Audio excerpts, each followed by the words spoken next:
we are joined by the former Secretary of State Hillary Clinton on the phone right now. Madam Secretary, good to talk to you this afternoon. Thank you so much. Good to talk to you, Chuck. Let me start by this. The New York Times called the meeting that you had this morning civil and businesslike. How would you describe your interview with the FBI today? Well, it was both. It was something I had offered to do since last August.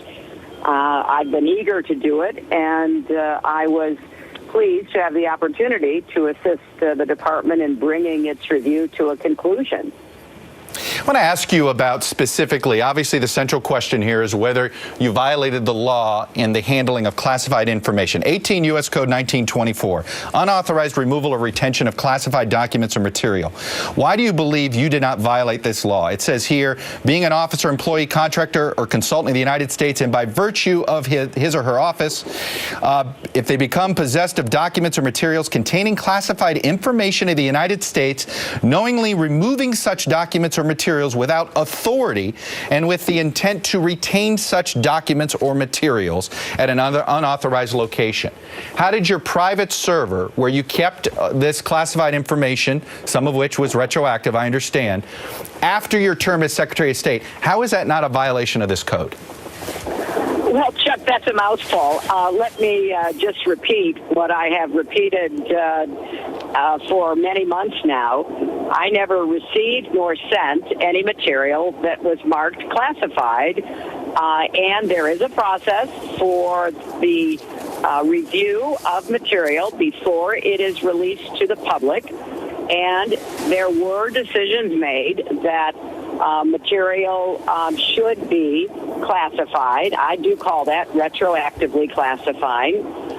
So therefore, it would not be publicly released. But that doesn't change the facts, as I have explained many times. Who advised you that it was perfectly legal for you to have a private server and have this information on there as Secretary of State? Who gave you that advice? I'm not going to go into any more detail than I already have in public many times, as you certainly know, out of respect for the process that the department is conducting. So I'm not going to comment any further on the review. But I've been answering questions now for over a year. I've released more than 55,000 pages of my emails for the public to read for themselves. I will continue to, be as forthcoming as I can, and my answers that I first gave more than a year ago, I stand by. Let me ask you this. Your husband made an unannounced visit to the Attorney General on a tarmac in Arizona. I'm curious of your initial reaction when you found out the news. Well, I learned about it in the news, and it was a short chance meeting at an airport tarmac. Both of their planes, as I understand it, were landing on the same tarmac at about the same time, and the Attorney General's husband was there. They said hello. They talked about grandkids, which is very much on our minds these days. Golf, their mutual friend, former Attorney General Janet Reno. It was purely social. They did not veer off of speaking about those kinds of, very common exchanges. You didn't view what he did as inappropriate? Well, it was a short chance meeting that occurred, and they did not discuss the Department of Justice's review.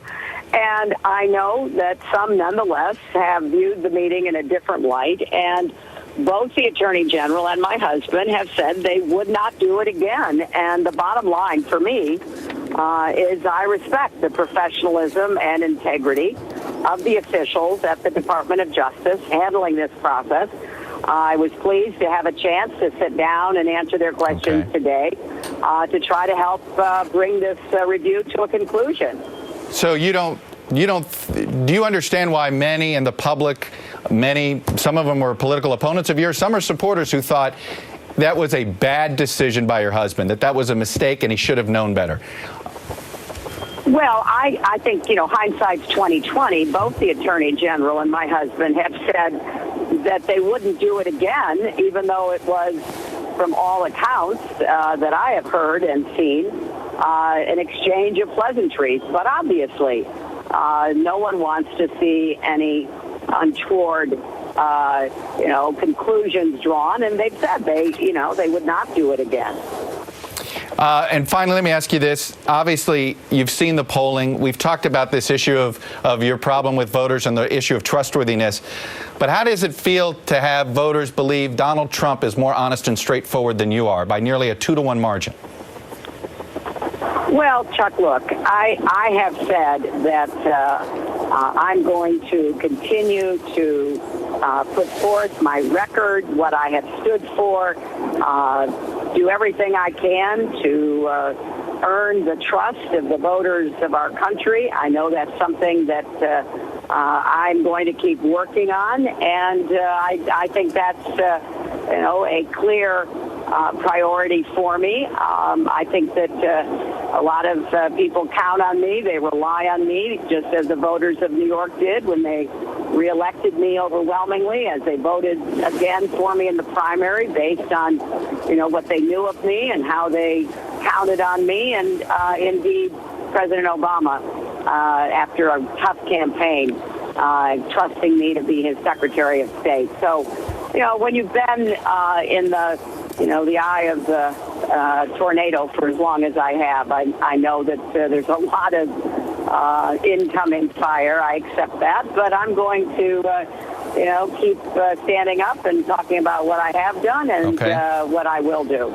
And I know your campaign said we only had 5 minutes for this interview, but let me ask you this one question, because as we were talking, there's some news reports out there that indicate that it looks like no charges may be brought against you and a final decision in a couple weeks. Were you given that indication today that no charges would be filed, and are you confident no charges will be filed? Chuck, I am not going to comment on the process. I have no knowledge of any timeline. This is entirely up to the department. Secretary Clinton, I know I went over my time that you guys offered us, but I will leave it there. Thank you very much. Thank you. And Thanks happy a lot, Independence Good to Day. talk to you. Okay. Bye-bye.